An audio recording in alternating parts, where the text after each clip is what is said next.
or a thought or a claim belief, whatever. The problem with this is there absolutely is such a thing as a false tornado.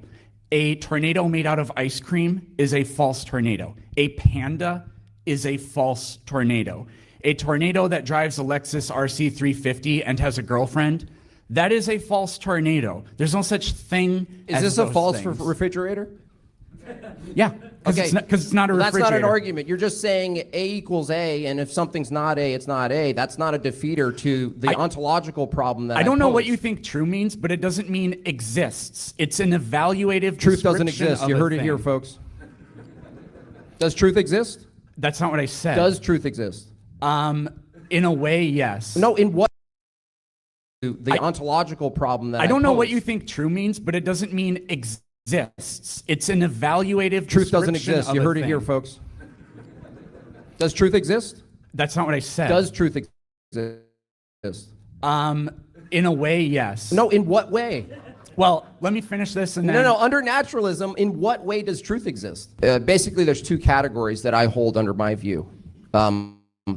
There's immaterial and material. And when we say what explains reality, reality under both of our views necessarily include immaterial things. So, but you're saying maybe not, right? So that's why when you grant yourself thoughts and evaluations, I argue that under your view, thoughts and evaluations are effects of previous causes, and they're new causes of future effects, and so on. You're saying, no, we can definitely describe tornadoes. We can describe things.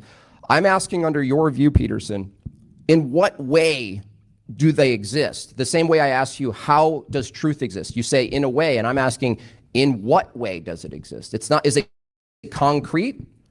Truth? Yeah. So I don't think truth is a thing. I don't think we could delete everything from the universe and still have truth.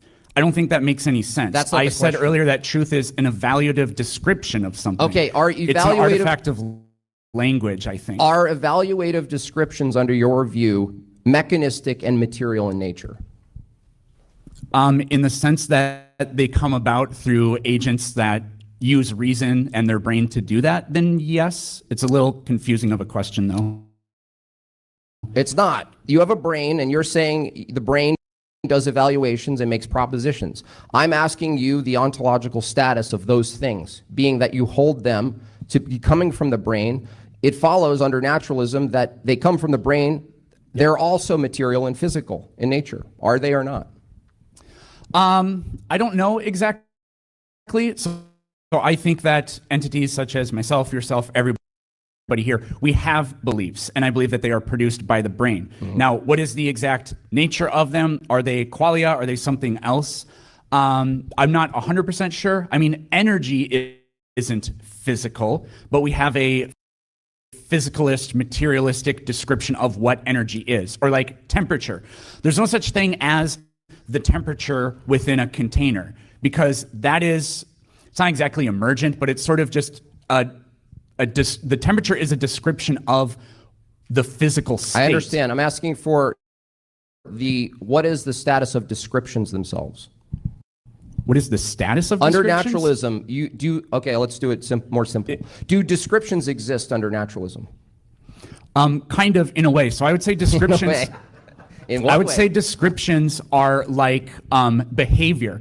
Animals have behavior, and if we want to understand animal behavior or human behavior, that's just all going to be contained within the organism itself. But it's an extension of it, a description. And so beliefs, or what did you say it was? Well, I asked you. You said descriptions exist. Descriptions. I asked simple things like, because the debate is describing and explaining reality, essentially explaining reality.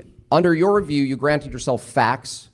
Let's go with facts. It's a little. I didn't grant myself facts. I described them. Yeah, you assume they exist.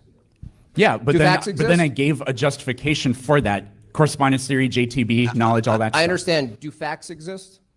Yes. Okay. In reference to Can I things. step in a fact outside? No, because facts are also descriptions in reference to things. Okay, so And now- this totally collapses with your view. No, on it this, by doesn't. the way. In fact, no, it does. No, it doesn't, because I actually have an ontological status and category for facts, and you don't. And so, if we both agree facts exist, and you say, well, they kind of exist, and I go, in what way? And you're like, you're not sure. You just go back to descriptions. It's a circular position. Can you tell me what facts are?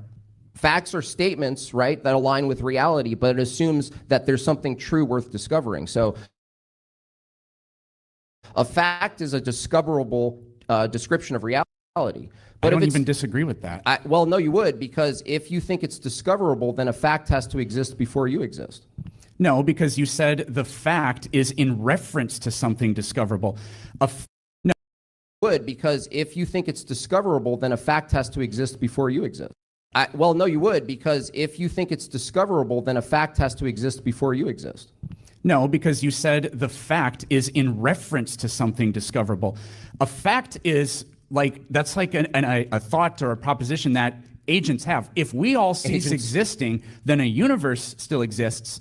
The things in the universe are the reference that create the fact. The fact is like an idea that you and I have. Okay, ideas, perfect. Are ideas physical under naturalism or abstract?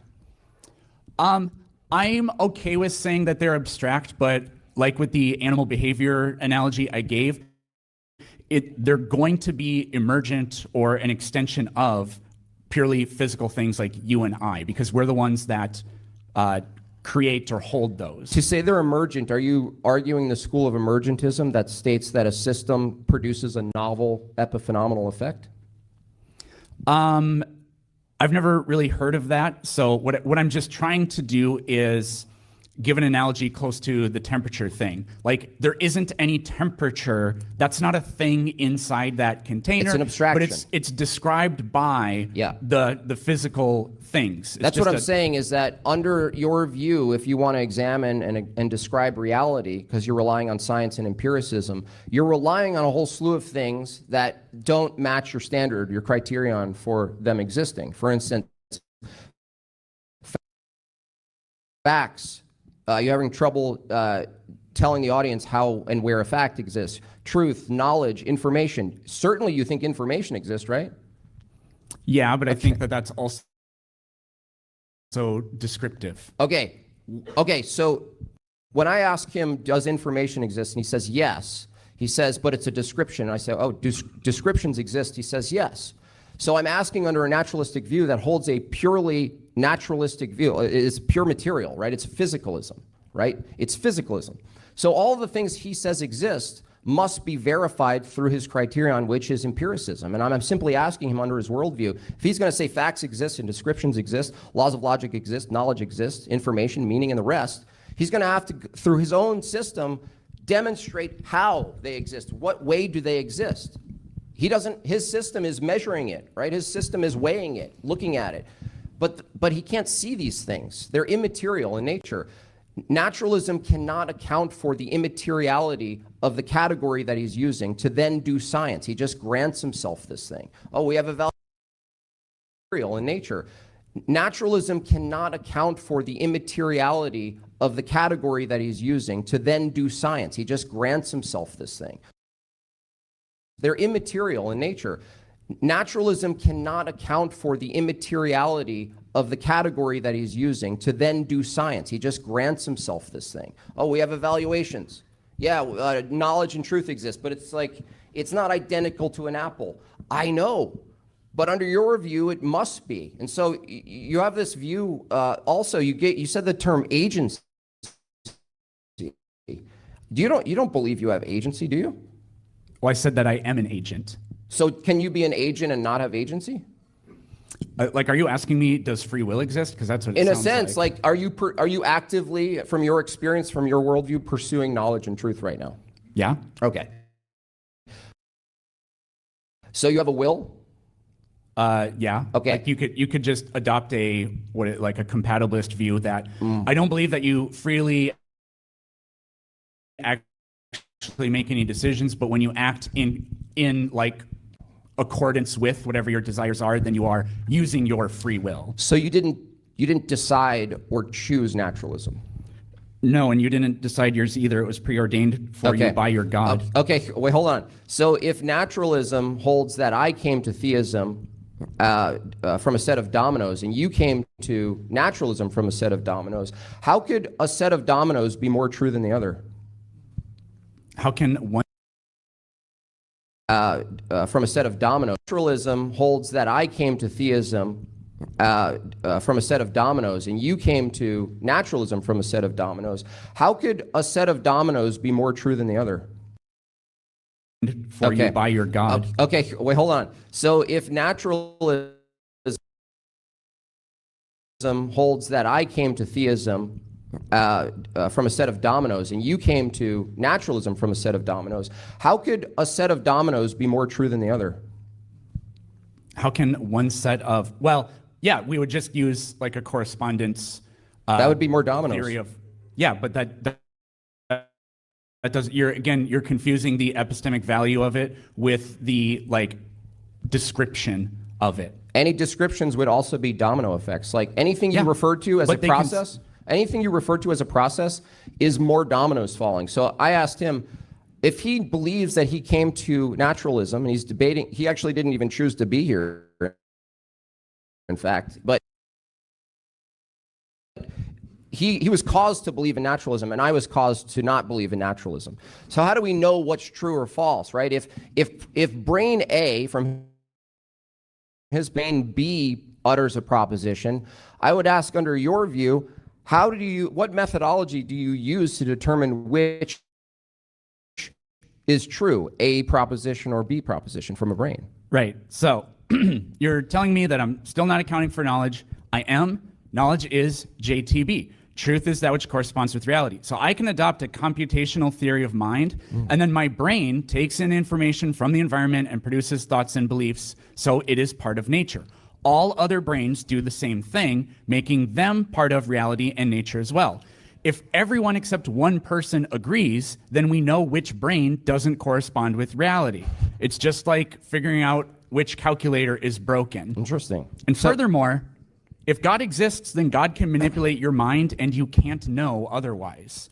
So you're granting yourself knowledge when it's literally unjustifiable. Hold on. You have no idea if a demon is tricking you. So that's actually an interesting point, which I'll get to. But the first that you said computational, right?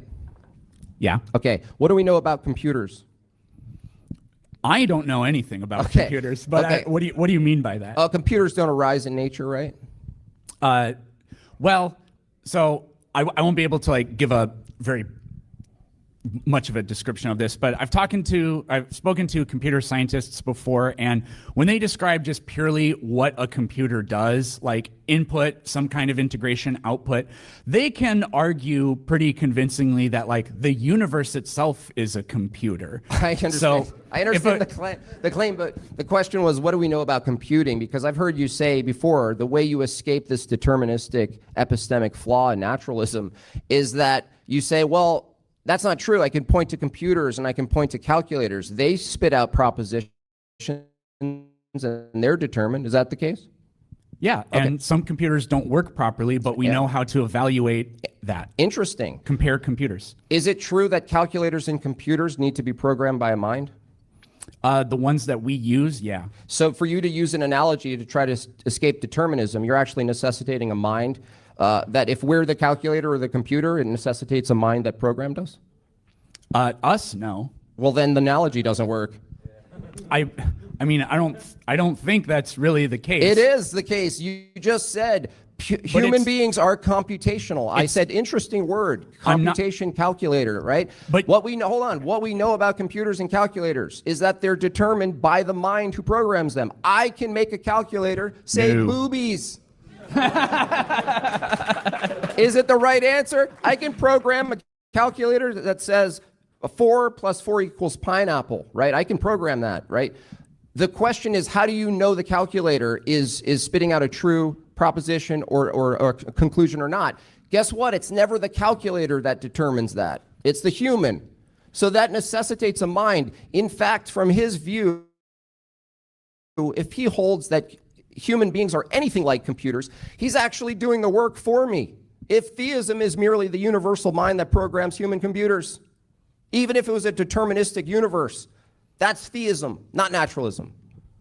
So by computational theory of mind, I'm just talking about how computers work, not what produces calculators. So the computational theory of mind is just about that. So you are basically just changing the subject when you say, oh yeah, well, where do computers come from? It's not about that. It's what creates the computers. Or it's and then I said that. It's about how they work.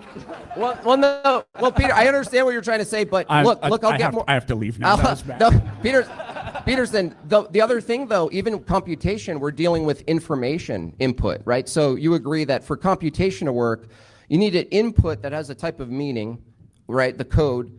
You need a decoder, a system that actually transfer the information, or an encoder, sorry, and then you need a decoder, the human in this case, who's determining the meaning of this thing. So if you're talking about input, evaluation, output as just a purely determined sort of thing that's happening, you still are assuming something that naturalism can't account for, which is for computers to work in any meaningful way, you need meaning. You actually need meaning. You need meaning and information. This is a thing that naturalism can't account for. I ask a million naturalists on my live stream all the time, does information exist? They say, of course it does. I go, in what way? In what way does it exist? They can never answer this question. The stream all the time.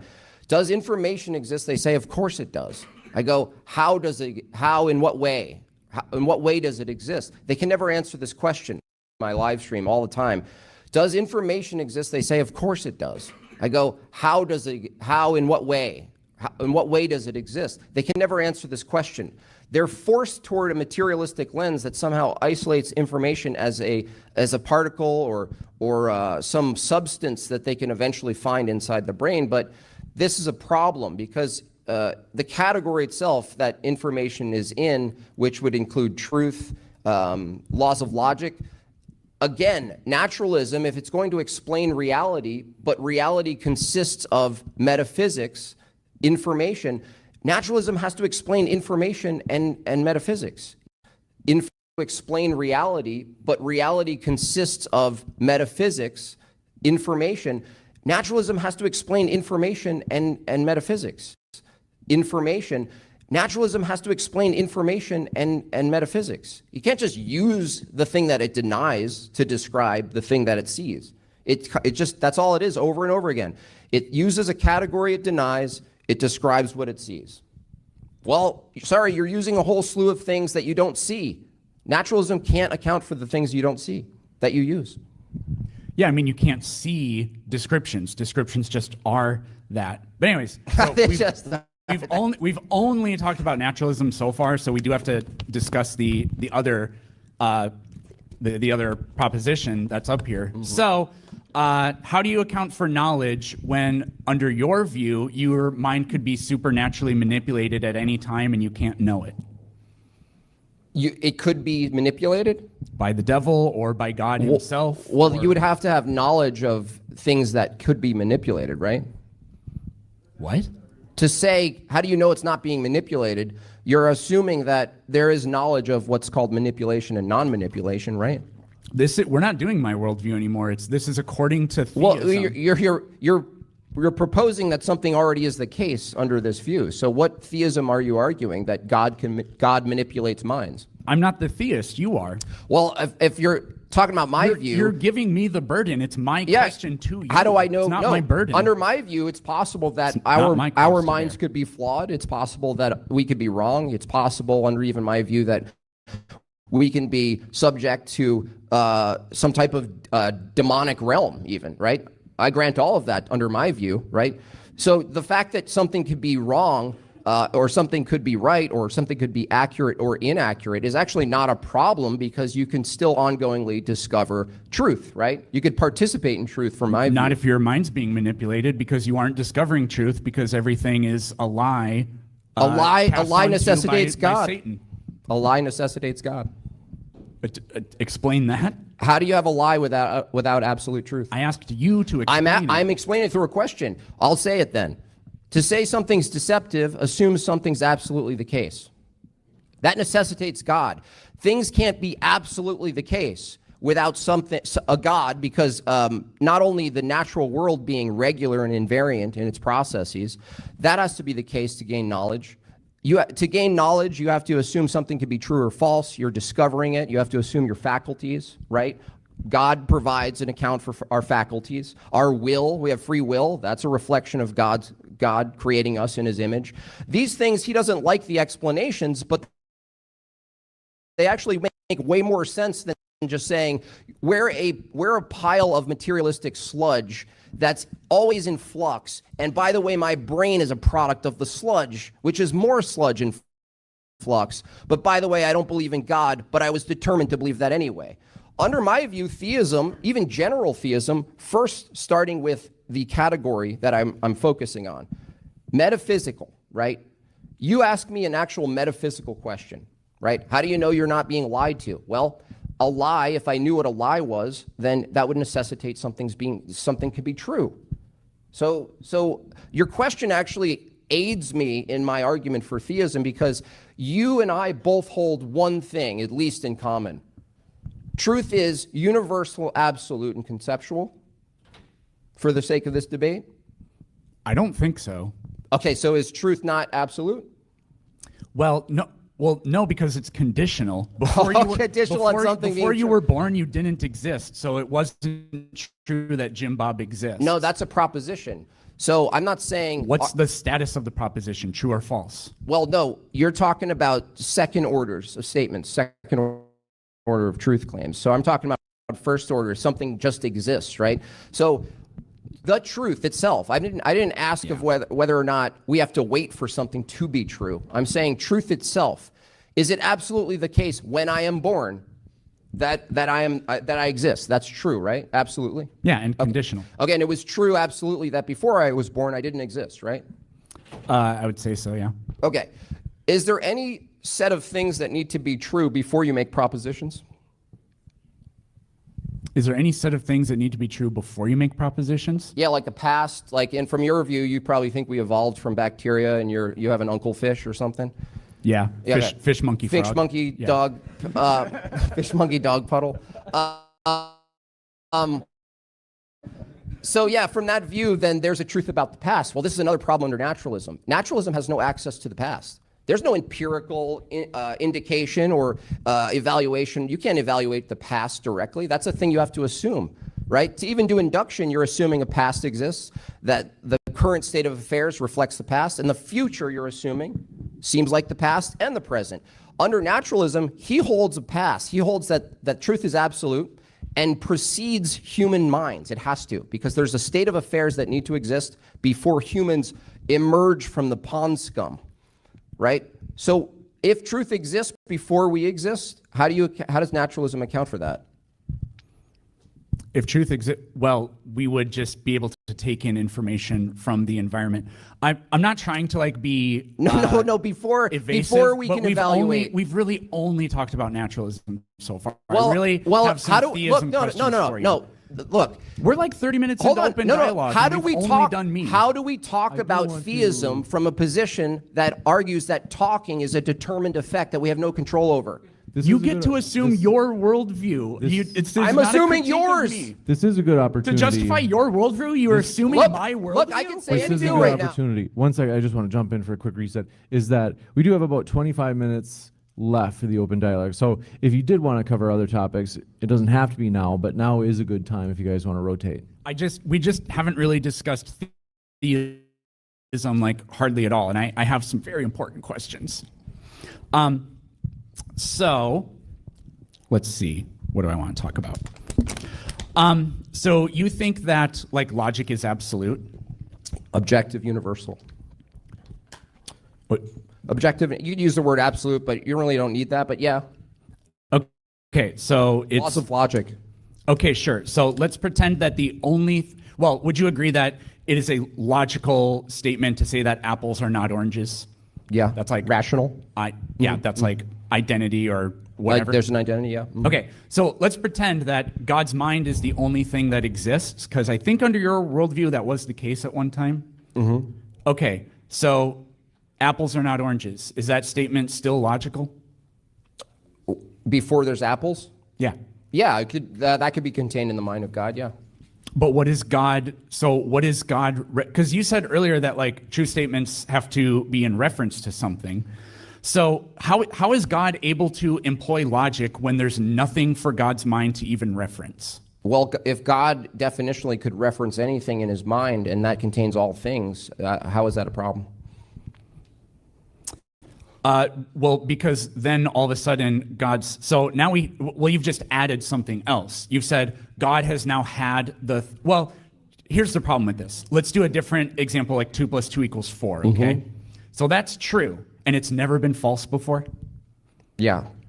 But if God's mind is the only thing that exists, and God says 2 + 2 = 5, is that statement true? If he just declares that? Yeah.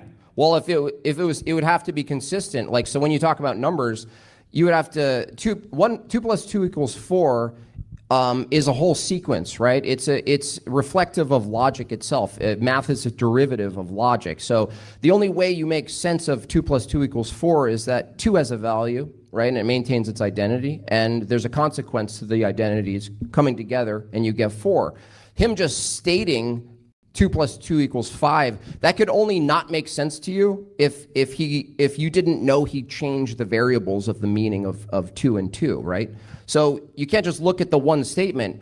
The statement itself, the proposition in math, is reflective of logic, which has to hold identity. So all you're doing is, if God changed the identity of 4 to be 5, would it still be true? It would be true logically, but that's not a defeater. Then logic isn't absolute, because No. you just said that 2 + 2 = 4 is an eternal truth. No. Unless God changes his mind, then all of a sudden 2 + 2 = 5 is true. No. That is what you said. No, 2 + 2 = 4 would be a proposition that's downstream from something having to be true in the first place. Well, That's why I said logic. then it doesn't come from God. God has to follow the rules of math or logic. God embodies the laws. Like, he can't be illogical, or he can't lie, for instance. So like if you said God's he's not. nature, Okay. God's nature, right? Truth is reflective of God's nature. You're still talking about truth from a propositional lens. I reject truth is reduced to propositions. You think truth What is it then? Well, what is truth? Truth Yeah. is a person, from my view. But the thing is, a person? a person, yeah. Yeah. So God is true. Yeah. Truth. So if I say 2 + 2 = 4, No, that's second order. or if somebody said to me, is 2 + 2 = 4 true? I could also say, yeah, 2 + 2 = 4 No. is God. No. We're talking about the absolute source of all truth and knowledge. Then isn't God No. an acceptable answer No, to any question? God. Because God is what true is. God. Well, in a sense, yeah, actually. Yeah. God. That's consistent, but that's not a contradiction. So the thing is, when you ask, is 2 + 2 = 4, you're actually arguing from some sort of it's a coherency theory of truth, right? Do you hold a correspondence theory of truth or a coherency? That I don't know the difference between those. Okay, correspondence is mostly what you do, which is like you look at the world and you make statements about the world and you see if it reflects, that which comports with reality, Matt Dillahunty stuff. But the thing is, your statements also have to be coherent, right? Yeah, and I think if God's mind is the only thing that exists, then no statement is coherent because it's not in reference to anything, which means God can make 2 + 2 = 5 true and 2 + 2 = 4 is true. But a lot of times in these theological debates, they debate logic, like they'll ask you a question, they'll say, okay, is that true? Yes. Can it ever be false? No. So truth is eternal. But if God has the ability to do this, then it really kind of blows all that up. And that's why I wanted to talk about this. No, it doesn't interesting. blow anything up, because all you're saying is God has the power to change propositional truths, which just makes him the source of all truth, which is my position. Like, you don't have access before creation, under my view, to evaluate 2 + 2 = 5 or 4, right? Right. If you're saying, well, what if God emanates a proposition, right, a mathematical proposition before all of creation? Can it be false? Well, no, it can't be false at all. Like, he he can't say a false thing, right? What you're doing is assuming that math and logic somehow have their own ontology, under my view, absent God. I'm saying under your view, math and logic and truth have zero ontology. That's why I asked you, what is the status of truth? You say ontology. What you're doing is assuming that math and logic somehow have their own ontology, under my view, absent God. I'm saying under your view, math and logic and truth have zero ontology. Assuming that math and logic somehow have their own ontology, under my view, absent God. I'm saying under your view, math and logic and truth have zero ontology. That's why I asked you, what is the status of truth?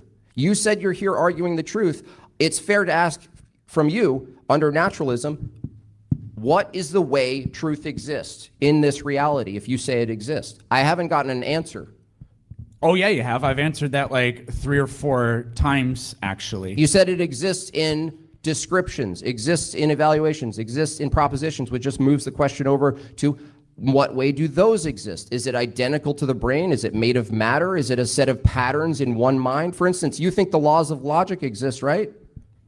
I think they're purely grammatical. Grammatical? Yes. How did you get grammatical without first assuming logic? How do you get grammatical without assuming logic? Yeah, just define grammatical for the audience. Well, grammatical is like the rules that govern how language works. Do those rules govern how nature works? No, they describe it. Okay, so you think the They laws can of logic describe it. are descriptions then? Yeah, they're purely grammatical. Give a non-linguistic logical Logic describe are it. descriptions then? Yeah, they're purely grammatical. Give a non-linguistic logical claim. Okay, script. No, they describe it. Okay, so you think They the laws can of logic describe it. are descriptions then? Yeah, they're purely grammatical. Give a non-linguistic logical claim. Okay, so how do you describe the laws of logic if descriptions need to assume logic exists first? That was not a non-linguistic logical claim. So you said the laws of logic exist as descriptions. That was also not a non-linguistic logical claim. Can you do that? In what way does the 3 laws of logic exist? In what way do they exist?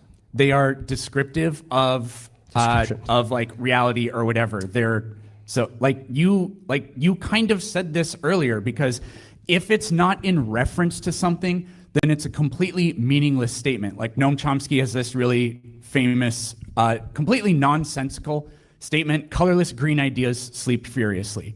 Now, all of us agree that that makes no sense whatsoever, because something can't be colorless and green. Ideas don't sleep. You can't sleep furiously. What the hell would that look like? That's right? contextual, though. That could make sense, though. Yes, but how could that? That could be a code word for someone's in the building. Because of everything we know about reality, it makes no sense. The way we know it is because what it references is not. It doesn't match Peterson, up if with I truth said the at same all. thing right now and a bodyguard knew what I meant, would that statement make sense? What If I does had that even if I had a mean? bodyguard right now and I felt threatened, if I uttered the words you just said, would it suddenly make sense in the world? What did you say? What did Chomsky say? Say the words. Colorless green ideas Yeah, sleep that's furiously. code for get in here, I'm in danger. Does it now make sense in the world? So you just, like, if you privately set that up with Yeah, somebody else, yeah. now you have granted it. Yeah. So how do you know that? Jimbob, No, hold on. But How do you, Jimbob, no, I there's just a proved. huge problem with I doing just that. proved that he doesn't actually know if that makes sense or not, because that could very well have made sense. Okay, disprove this then. Okay, disprove this then. Made sense. Okay, disprove this then.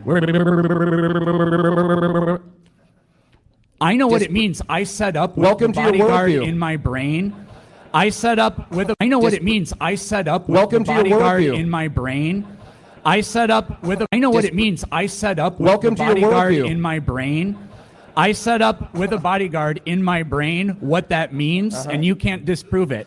I actually I just wouldn't claim. completely won the debate because I You proved won the everything I need debate? to prove with that statement. No, you just no. Even It's just that I'm the only one that knows it. Peterson, this could mean something to you. It means nothing to Yeah, me or the and you audience. disprove it. Disprove my claim. Why would I? Oh, you're claiming that it means something. Yeah, no, specifically disprove. Just that?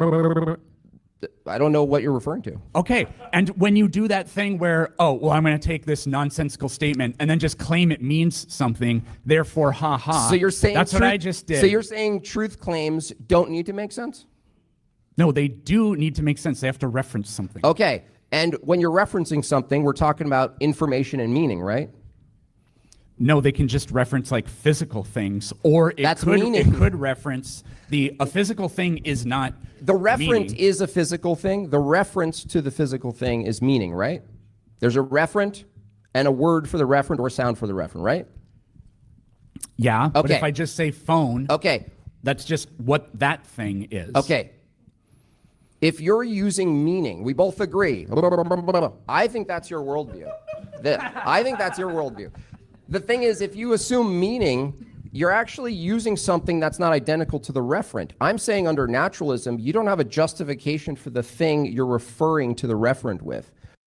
If you assume meaning, you're actually using something that's not identical to the referent. I'm saying under naturalism, you don't have a justification for the thing you're referring to the referent with. I'm saying if you assume meaning, you're actually using something that's not identical to the referent. I'm saying under naturalism, you don't have a justification for the thing you're referring to the referent with.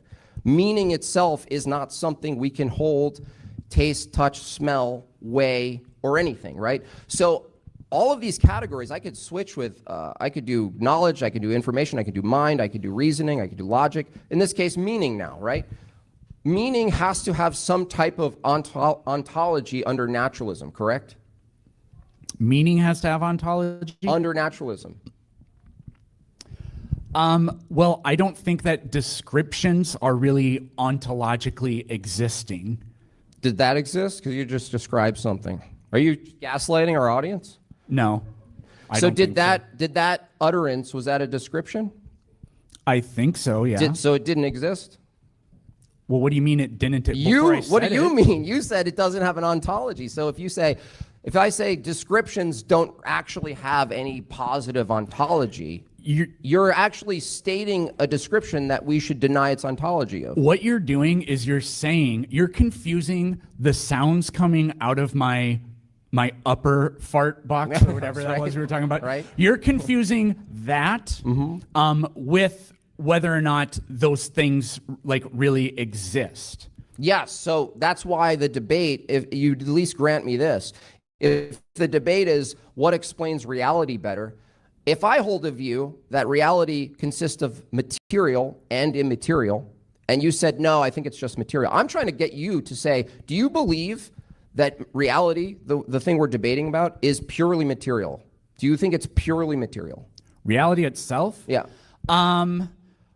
I don't know if material or physical would be the best way to put it, but I mean, like I kind of said this earlier, but I think there are probably non-physical things like light and energy, but physicalism or materialism still accounts for why they exist. Like light is electromagnetic radiation emitted by physical things, for example. Well, I would say you're saying, I think you meant physical things could exist that are not material.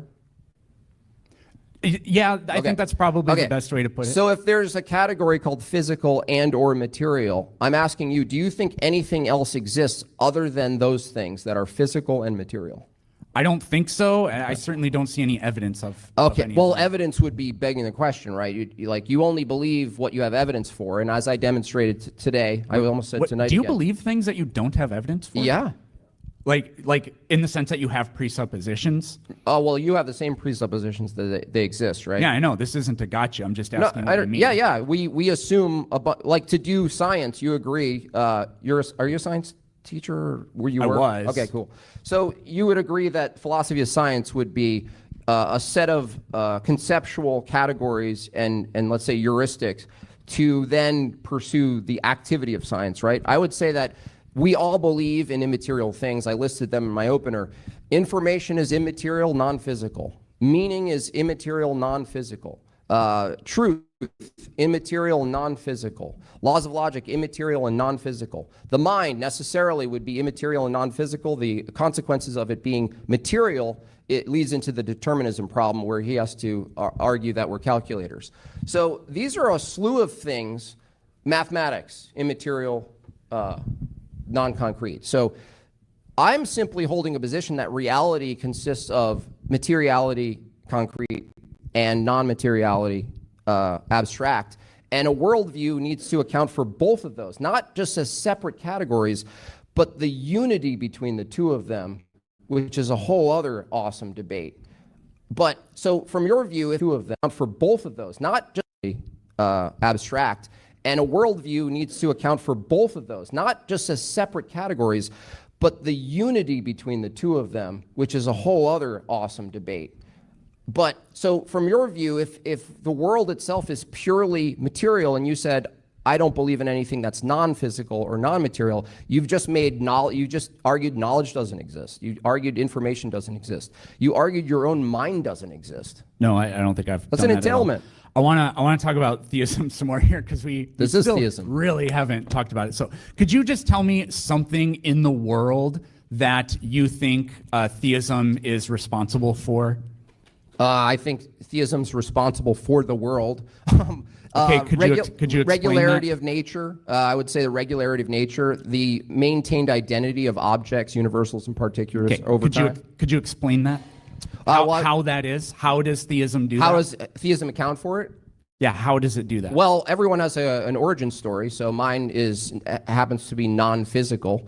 Because non-physical things exist and they're conceptual in nature, I'm arguing that there's a source for these concepts that are invariant, that precede us. Yeah, And that's the thing. That's the thing in question. There is a God, and theism is true. It's no, I can make an responsible argument for this. No, I can make I'm a asking non-circular. explain. I could make a non-circular argument. Truth is universal and conceptual. Do you agree with premise one? Not exactly, but To disagree is to assume premise one. You're in a contradiction. well, again, I think some truths are conditional, but Conceptual. Do you agree with circular? explain. I could make a non-circular argument. Truth is universal and conceptual. Do you agree with premise one? not exactly, but To disagree is to assume premise one. You're in a contradiction. No, I can make a asking you to non-circular. explain. I could make a non-circular argument. Truth is universal and conceptual. Do you agree with premise one? not exactly, but To disagree is to assume premise one. You're in a contradiction. well, again, I think some truths are conditional, but That would be a truth claim that needs to be universal. okay. So we can grant P1 here. You should grant P1 because denying it would assume it. So premise one is truth is universal and conceptual. Concepts are mind dependent or associated with mind. Do you agree with that? Is there any concept you can think of that's not oriented or based in a mind? I don't think this thing has any ideas or concepts. No. What? Like this is not a mind, so I don't think it has those things. So I'm That's not a agreeing with you. concept. Yeah, I'm agreeing with you. Oh, you agree. You said they're mind Oh, dependent. you just say yes. Okay, yeah. So if premise one is truth is universal and conceptual, and premise two is concepts are dependent on a mind or come from a mind or reside in a mind, it totally follows from my position, the conclusion. I could argue that because human beings are particulars, we can't actually ground universal concepts. We can discover them, but we can't ground them. For instance, truth being universal, I could argue that it totally follows from my position, the conclusion. I could argue that because human beings are particulars, we can't actually ground universal concepts. We can discover them, but we can't ground them. For instance, truth being universal and conceptual, that can't only exist in your mind or mine, right? We're particulars, right? Sure. Okay. This isn't an explanation of anything. Hold on. Though. No, a it's a- deduction no. isn't an explanation. Look, how does no, God do this? Are you saying arguments aren't a type of evidence? No. Okay, do you An agree argument that isn't an argument's not a type of evidence? There goes the justice system.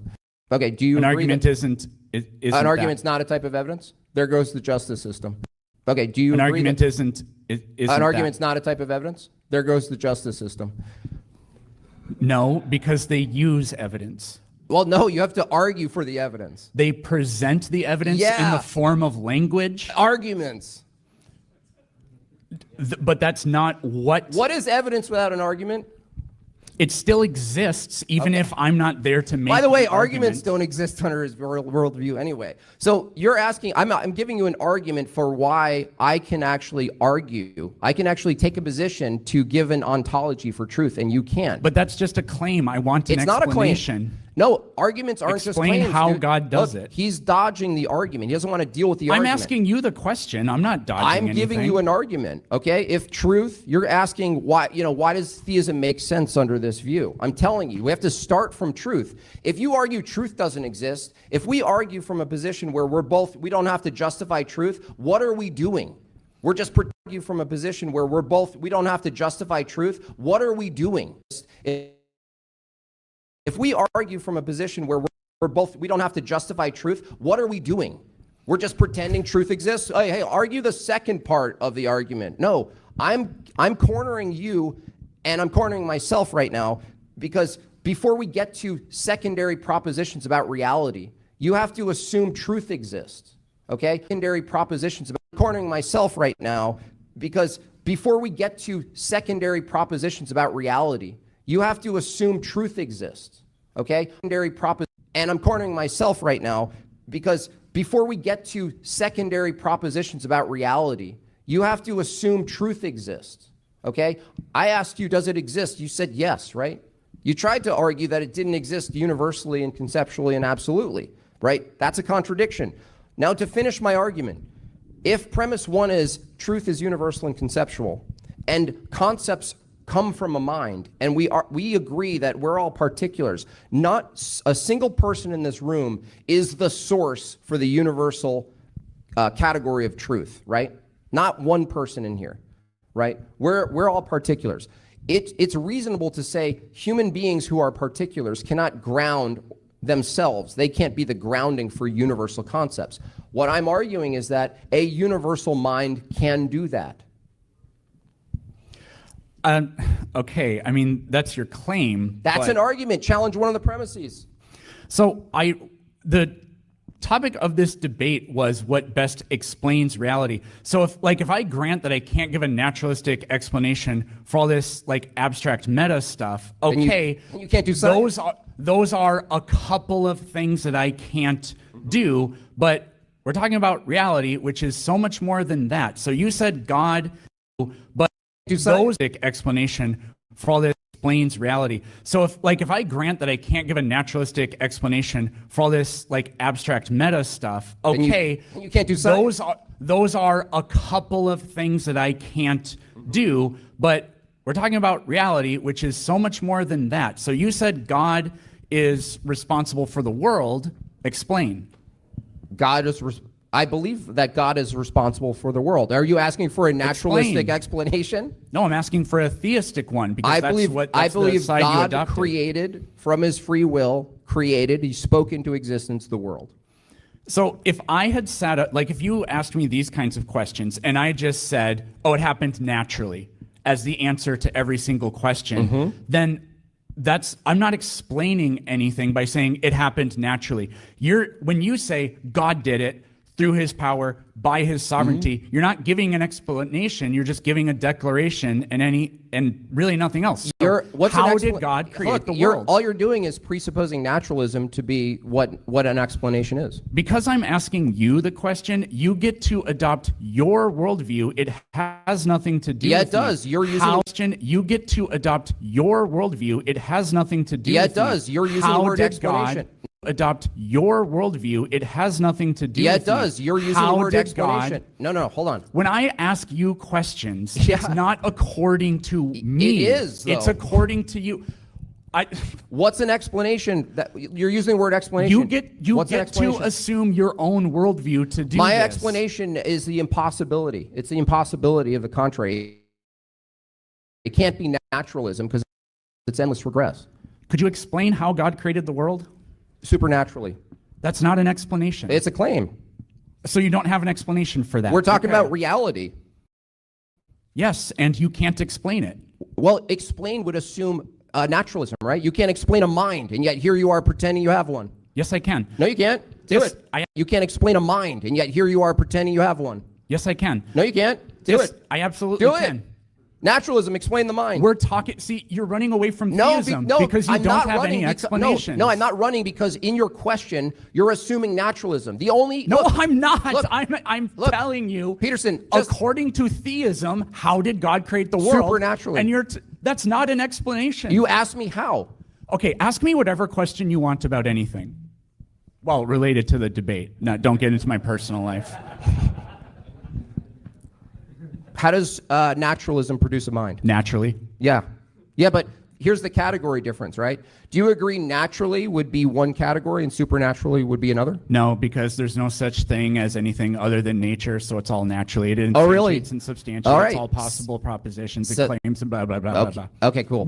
So he just Did what you did. He just exposed that his entire epistemic I foundation. exposed you. No. I'm doing a Jimbob. I'm It distinguishing happened naturally. categories. I'm distinguishing categories, okay? So we're if looking you- for explanations. which you think is confined to naturalism, right?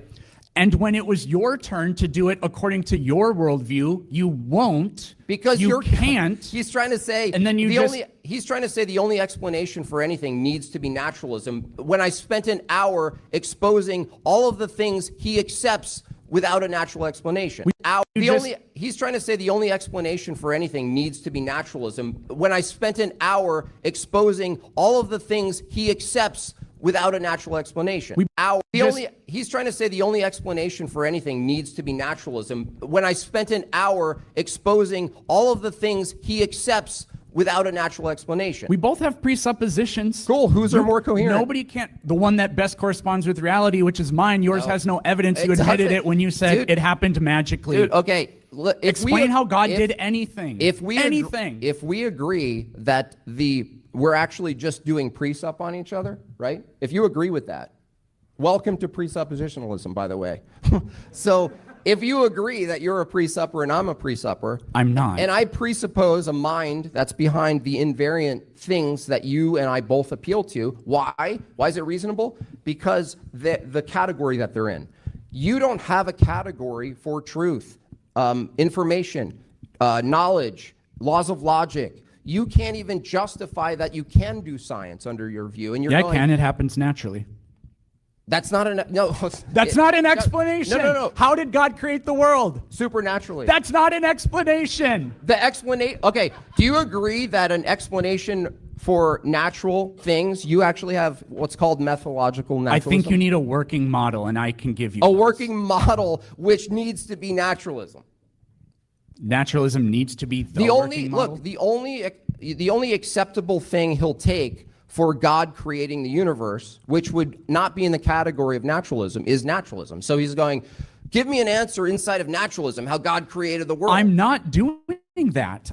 You can describe it however you want, but I said this in my opening statement. You can't do that because nobody knows how magic or supernatural events happen or how God does anything. Peterson. All you can do are make declarations like it happened supernaturally. Peterson. 1 minute left.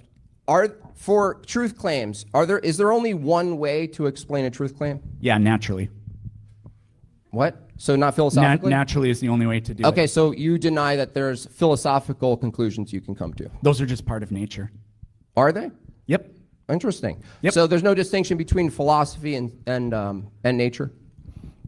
No, I said philosophy is part of nature. If we were drawing a circle, it'd be a big circle. That's nature. Inside that circle is philosophy. Where's that? And a different part of that circle would be like, I don't know, math. Where? This is what I'm drawing out. It's an old fallacy called crackers in the pantry fallacy by Bonson, which is to say all truth claims have to be arrived at through the same methodology. So what he's doing is he's taking his naturalistic presuppositions and saying anything that's claimed at all needs to fit through this naturalistic paradigm, which is empiricism, even though he doesn't actually believe that, because he grants himself all of the things that I've harped on him for, right? All of these things can't be produced by naturalism or accounted for naturalism. He just says they just exist.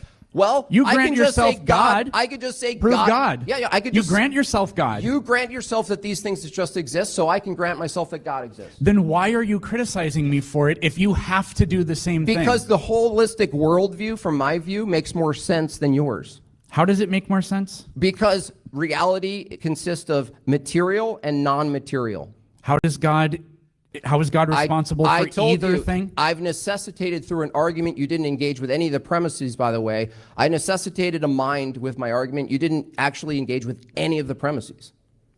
So a deduction is your idea of an explanation? Deduction could be an explanation, sure.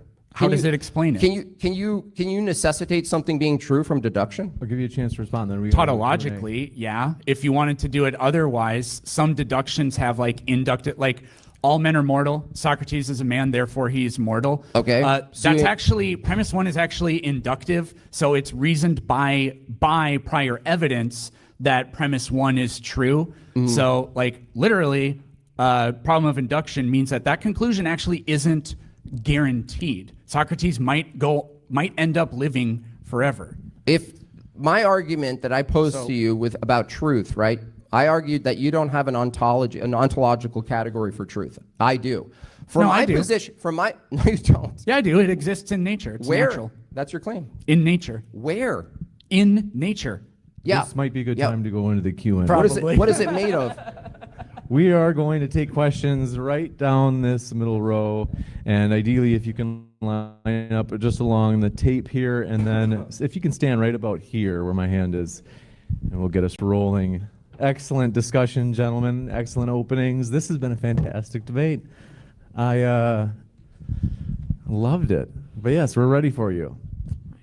Eric, so I was wondering how you would personally explain love, because you think everything is physical. Science can explain the butterfly feelings, the urge to touch that person, and the feeling of happiness while being with that person, but science can't explain why we love certain people over others, or even what love is if everything is physical.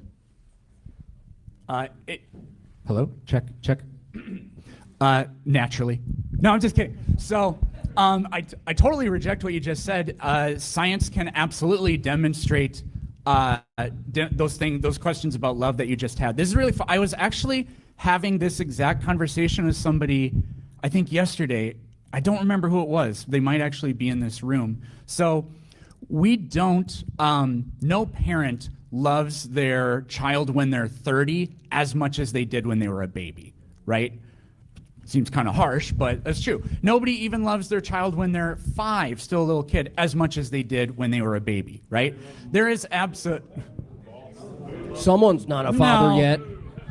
No, the amount of emotional attachment and dedication that parents have to newborns is just overwhelmingly more strong than they do. Does anybody walk up to a 30-year-old and like grab their little toes and be like, we made this? My mom still does that. And do to me. stuff like that. I mean, I hope not. But anyways, there's absolutely like an evolutionary explanation for that. It would be advantageous because when our infants are at their youngest, they're at their most vulnerable. And so the feeling, like the compelling feeling that you have to nurture them and to love them that much is absolutely like beneficial like evolutionarily, I guess I would say. Where would I like find that? Like, where has scientists ever said that they know that scientifically? Well, again, that's just a description. So we're just talking about behavior in this case. So like, why do humans, like when somebody sneezes next to you, you do that, right? Notice what you're doing. You're closing your eyes tightly. You're pushing your lips up to close your nose, and you're turning away. Why that behavior? Scientifically, there's a good explanation, because when they sneeze, they throw germs at you, and if you do this, you block off all the entry points for those germs. So that's a behavior that is pretty adequately described by like evolution, and I think love can do the same thing. Like, none of you give a shit about me, right? You're not related to me. Your genes won't get passed down if I die, so who cares? I love right? you. We'll go to the next one. I'm just saying you don't love me. I would help any of you out, but I'm just saying you don't love me. Or maybe you do. So my question pertains to the argument you made against Jimbob regarding the propositions being incoherent, because God would be the only thing that exists in that hypothetical. But there is still a referent because it's suspended in an abstract state because it hasn't been actualized yet, right? So therefore, 2 plus 2 equals 4 is still true if God's mind is the only thing that exists, but it would just be different in the way that it's true. So concrete versus abstract truths. So how does your worldview account for abstract truth, like the actual laws themselves, like laws of logic and mathematics, if truth is a characteristic of a proposition, if you think that something has to be concretized or materialized in order for a proposition to even exist for it? Right. So if you say 2 plus 2 equals 5 and I say 2 plus 2 equals 4, we can you can actually mathematically prove that by the rules or laws or whatever you call it in math. Like you can do a proof basically of it. We make up the rules for what that is. So for an abstract thing like math or language, it is validated by its own rules. Like grammar, like if you say a sentence and it's grammatically incorrect, the only way that we can, that I could demonstrate that or whatever is by using grammar. It's recursive. I don't think it's circular, it's recursive. And math does the same thing. According to the rules of math, which we kind of arbitrarily set up, but I think mathematics does reflect nature as well, you can prove things according to that system that we invented. Really quick follow-up. It's going to be pithy, super fast. Sure. So you would say then that numbers are concrete? Because your argument necessitated for him that there has to be a concrete referent in order to make a proposition about it. So how can you make mathematical propositions if they're not concrete? Because I think mathematics is conceptual as well. I'm not a mathematical Platonist. So a statement like 2 plus 2 equals 4 is just a tautology. It's the same thing as saying a bachelor is somebody who isn't married. Why aren't they married? Because they're a bachelor. So it's just a tautology. I want to keep it varied. So does anybody have a question for Jimbob? Okay, come on up in blue. Hey, thanks for the debate, guys. Jimbob, could you explain, you mentioned teleology a little bit before. Can you just go into that a little bit? Yeah, purpose itself. We're talking about purpose. A lot of times it's referred to like a higher purpose. Is there any meaning or higher purpose to reality itself? A naturalist would say no, but I would bring that down a level and say, well, is there any purpose to being here? I didn't get to ask Peterson, but is there any real purpose of being here for your view? Yeah, we're debating. No, is there a purpose for debating, I mean? Is there From a naturalistic view, not from your preference, like ultimately under a naturalistic paradigm, is there any purpose to debating? So I believe in a disteleological universe, but I kind of wanted to talk about this. I don't want to take away time from people that are asking questions and paid to do that. But you said Peterson granted blah blah blah blah blah. You're granting teleology. You didn't justify it. You just sort of grant yourself that. So I thought that was a little curious. Well, okay. Aren't you granting disteleology by that logic, though? So to me, I don't really think so, because either the rock is either there or it isn't there. One is a positive claim. Saying I believe in a disteleological universe isn't actually a positive claim, because I think the teleology is something that needs to be inserted as a saying I believe in a disteleological universe isn't actually a positive claim, because I think the teleology is something that needs to be universe. One is a positive claim. Saying I believe in a disteleological universe isn't actually a positive claim, because I think the teleology is something that needs to be inserted as a property or something of the universe. So I take my position as the nascent position. But isn't your brain a part of the universe? Yep. So then your brain has no purpose? Sure. Okay. We'll go to the next one. I got a question for... But isn't your brain a part of the universe? Yep. So then your brain has no purpose? Sure. A part of the universe? Yep. So then your brain has no purpose? Sure. Okay. We'll go to the next one. But I take my position as the nascent position. But isn't your brain a part of the universe? Yep. So then your brain has no purpose? Sure. Okay. We'll go to the next one. I got a question for Eric. So I basically just want to summarize what it sounds like most of the debate was, and the premise, or at least the prompt of the debate, has to do with the explanatory power between naturalism and theism. And most of your debate was focusing on inductive methods, empiricism, scientific methods in which we come to knowledge claims. Well, that really doesn't differentiate from the theistic paradigm, because science and what Jimbob's arguing for the regularity of nature and the metaphysical structures underneath it are what condone and provide the ability for scientific explanation. So in regards to the prompt of explaining nature, really it gets back into a macro perspective, not this micro in regards to scientific methods and things that we can come to.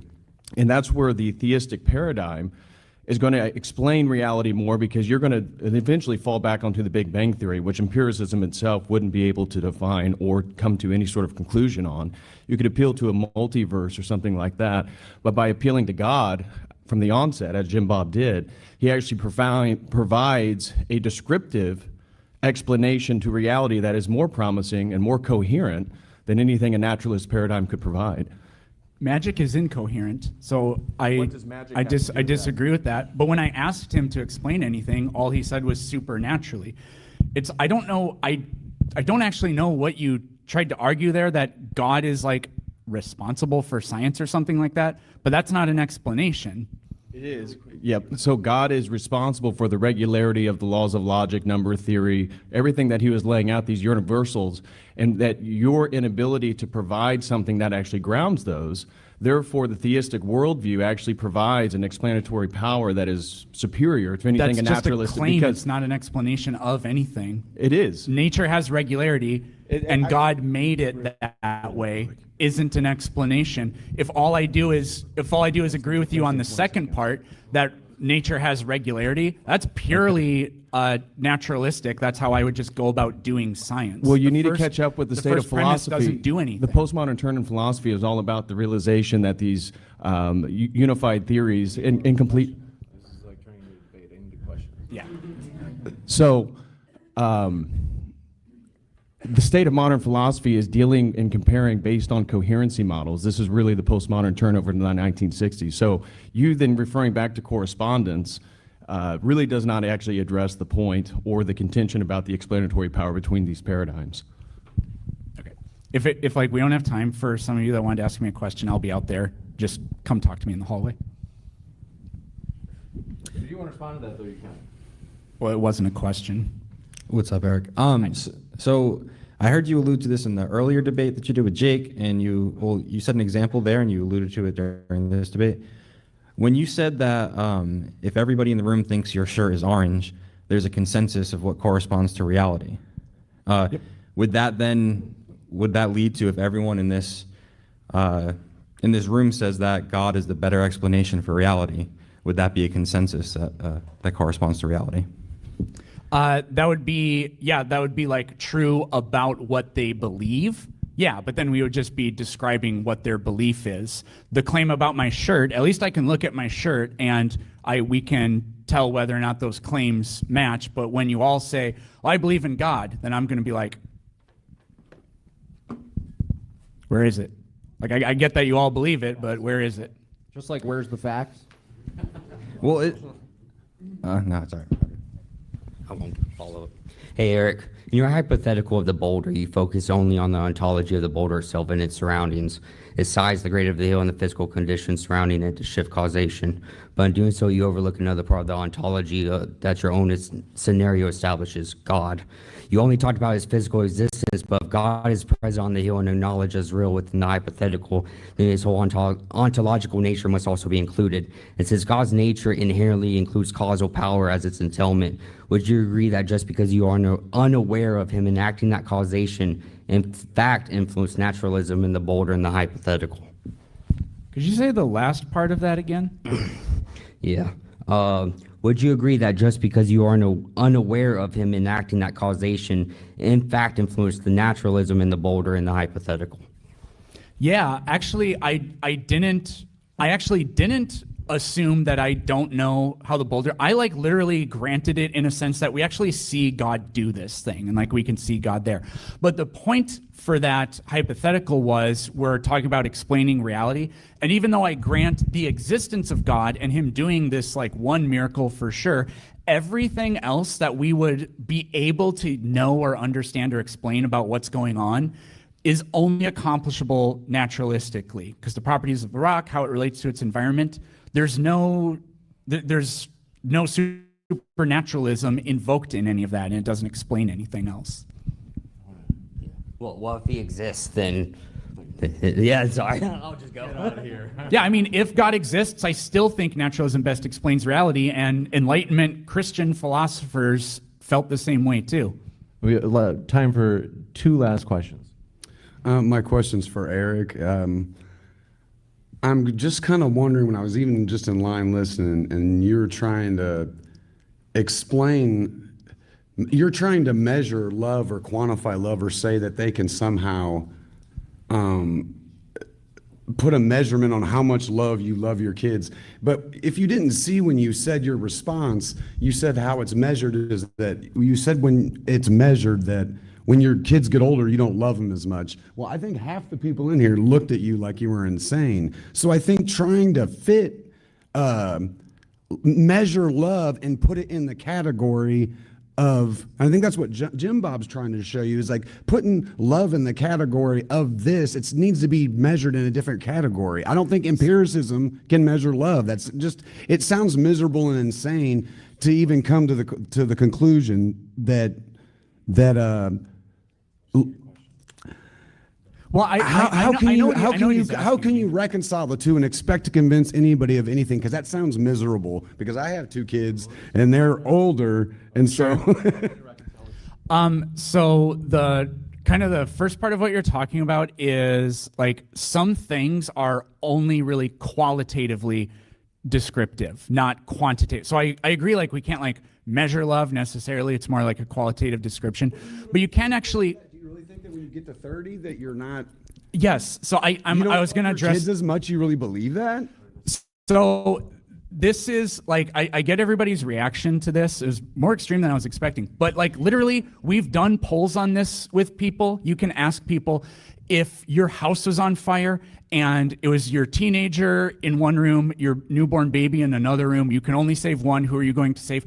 Overwhelmingly people choose to save the baby. And it's like one of these messed up. That doesn't mean I love my kid. We don't have a turn in debate. Well, I don't know. I'm just saying the feeling of love that you have is just deeper with them, is what I would say. All right, so I got 2 questions. You said truth is a descriptive. There's only one question. That's a rule. Oh, what? There can be a follow-up question, but I don't. Oh, You can ask me out there. Okay, then I'll do my second one. Can you both give a transcendental argument for your worldview? Is there a naturalistic transcendental argument? I don't. I think it's I don't something think like there is. Well, I mean, there's no, under naturalism, there is no transcendental category, right?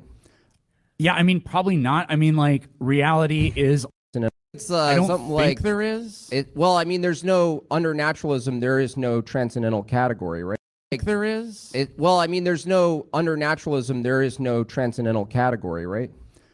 Yeah, I mean, probably not. I mean, like reality is all that there is, or the universe is the ultimate, like only existing thing, and it contains everything. So it doesn't really but you can make the argument. A lot of physicists, when they respond to fine tuning, they argue things like pi is not actually like part of what a circle is, but it just sort of. It's emergent isn't the right word. I can't remember the word, but it's an underlying structure or something within it. And some scientists, when they investigate fine tuning, they think that there may be like underlying structures that come out through the universe. Like, so why are the constants what they are? Maybe there's just an underlying, like, dark energy may be the cosmological constant. That's an example of that. So that would be like the closest thing to something that's transcendent. But well, yeah, I would just add to that. Yeah, I would say it would be incoherent for a naturalist to argue anything transcendental, because I think the worldview denies anything immaterial or non-physical, as we listed them in the debate. But a basic transcendental argument usually comes in the form of a disjunctive syllogism, which is like, God is the necessary precondition for knowledge. Knowledge exists, therefore God. I would even swap a knowledge for truth, as I do commonly in my debates. I would say that a universal mind is required, a precondition for truth, for universal truth. Universal truth exists, therefore that mind exists. Who the mind is and how we know about them is a separate debate, hence his question of creation, right? Well, this debate isn't just about, wouldn't be about how it is that we have reality. It's actually, the debate was about describing the reality that we do have. Now, theism, I would argue, better describes the reality we do have, even if he rejected the supernatural creation claim, right? If we just both granted ourselves the way reality is, my worldview accounts for the transcendental categories, and I use them, and I can do science. His worldview only accounts for science and empiricism and sense data analysis, but he rejects the transcendental category, which is a type of performative contradiction. He's appealing to something he denies. We're going to wrap up with that, folks, but please join me in giving our speakers a round of applause. That was a tremendous debate. Fantastic work.